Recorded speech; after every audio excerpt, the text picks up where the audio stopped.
দেখুন, চা শ্রমিকদের যে দাবি দাওয়াগুলো, সেই দাবি দাওয়াগুলো অত্যন্ত প্রাসঙ্গিক। গতবার যে পরিমাণ বোনাস দেওয়া হয়েছিল, সেই পরিমাণ বোনাস দেওয়ার কথাও এবার মালিক পক্ষ ভাবছে না, তার থেকে কম বোনাস দেওয়ার কথা বলছে।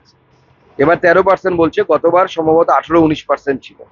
তো স্বাভাবিকভাবে চা শ্রমিকদের যে দাবি দাওয়াগুলো, সেই দাবি দাওয়াগুলো পূরণ হওয়া উচিত।